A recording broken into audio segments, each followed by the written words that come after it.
कांग्रेस सांसद और लोकसभा में विपक्ष के नेता राहुल गांधी गुरुवार को बिहार के दरभंगा पहुंचे, जहां उन्हें अम्बेडकर हॉस्टल में दलित और पिछड़े वर्ग के छात्रों से संवाद करना था। लेकिन कार्यक्रम स्थल तक पहुंचने से पहले ही प्रशासन ने उनके काफिले को रोकने की कोशिश की। पुलिस ने चौरंगी के पास बैरिकेडिंग लगाकर उन्हें रोक दिया, जिसके बाद राहुल गांधी अपनी गाड़ी से उतरकर पैदल ही हॉस्टल पहुंचे, जहां जाकर उन्होंने छात्रों से मुलाकात की और संवाद किया। इस पूरे घटनाक्रम ने राज्य की एनडीए सरकार पर गंभीर सवाल खड़े कर दिए। खासतौर पर सामाजिक न्याय और शिक्षा के मुद्दे को लेकर राहुल गांधी ने कहा कि उन्हें पुलिस ने रोकने की कोशिश की, लेकिन वो नहीं रोक पाए क्योंकि आपकी शक्ति मेरे पीछे है। राहुल गांधी ने हॉस्टल में छात्रों को संबोधित करते हुए कहा कि उन्होंने संसद में प्रधानमंत्री नरेंद्र मोदी से जातिगत जनगणना की मांग की थी और ये साफ किया था कि अब देश में सामाजिक न्याय के सवाल को टाला नहीं जा सकता है। उन्होंने दलितों, पिछड़ों और अल्पसंख्यकों के ऊपर हो रहे 24 घंटे के अत्याचार का मुद्दा भी उठाया और कहा कि देश के संसाधनों और शिक्षा व्यवस्थाओं से 90% आबादी को वंचित किया जा रहा है। राहुल गांधी ने इस दौरान 3 अहम मांगे दोहराई। पहली, जातिगत जनगणना कराई जाए। दूसरी, निजी संस्थानों में दलितों और पिछड़ों के लिए आरक्षण लागू किया जाए। और तीसरी, SC/ST वर्ग के लिए जो आर्थिक संसाधन तय होते हैं वो सीधे उन्हें दिए जाएं। उन्होंने छात्रों को भरोसा दिलाया कि जैसे ही कांग्रेस की सरकार केंद्र या राज्य में बनेगी, वो इन सभी मांगों को लागू करेंगे।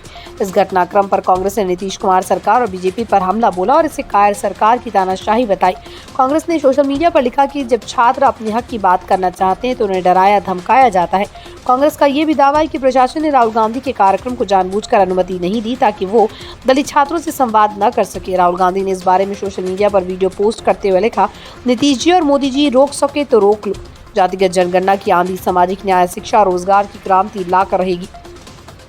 हालांकि इस पूरे घटनाक्रम के बाद दरभंगा प्रशासन ने राहुल गांधी पर CRPC की धारा 163 के उल्लंघन का आरोप लगाया। उनके खिलाफ कार्रवाई की बात कही। प्रशासन का कहना है कि राहुल गांधी को अम्बेडकर हॉस्टल में कार्यक्रम की अनुमति नहीं थी, बावजूद इसके उन्होंने छात्रों को संबोधित किया। दरभंगा के डीएम ने न्यूज एजेंसी को बताया कि इस उल्लंघन को लेकर अब एक्शन लिया जाएगा। इस पूरे घटनाक्रम के राजनीतिक मायने भी निकाले जा रहे हैं। एक तरफ कांग्रेस बिहार में छात्रों, युवाओं और दलित वर्गों को साधने की कोशिश में है, तो वहीं एनडीए सरकार पर विपक्ष लगातार सामाजिक न्याय के मुद्दे पर दबाव बना रहा है। राहुल गांधी के इस दौरे से ये साफ हो गया कि कांग्रेस आने वाले चुनाव में जातिगत जनगणना, शिक्षा और रोजगार जैसे मुद्दों को अपने प्रमुख हथियार के रूप में इस्तेमाल करने वाली है।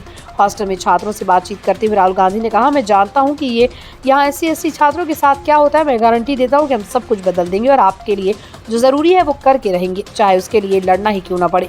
राहुल गांधी की इस यात्रा ने राजनीतिक हलकों में हलचल पैदा कर दी और ये सवाल खड़ा कर दिया कि आखिर प्रशासन ने उन्हें छात्रों से मिलने से क्यों रोका। क्या वास्तव में सरकार दलित पिछड़े छात्रों की स्थिति छुपाना चाहती है या फिर महज एक चुनावी रणनीति के तहत सियासी टकराव है। और जब तक मैं बता रहा हूं, जैसे मैं यहां आया हूं ना, रोक नहीं पाए, वैसे ही नहीं रोक पाएंगे जब तक इन्होंने प्राइवेट इंस्टीट्यूशंस में रिजर्वेशन नहीं किया, तब तक हम आगे बढ़ते जाएंगे, लड़ते जाएंगे। और जब तक मैं बता रहा हूं, जैसे मैं यहां आया हूं ना, रोक नहीं पाए, वैसे ही नहीं रोक पाएंगे जब तक इन्होंने प्राइवेट इंस्टीट्यूशंस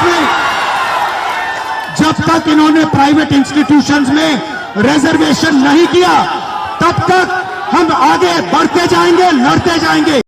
और जब तक मैं बता रहा हूं, जैसे मैं यहां आया हूं ना, रोक नहीं पाए, वैसे ही नहीं रोक पाएंगे जब तक इन्होंने प्राइवेट इंस्टीट्यूशंस में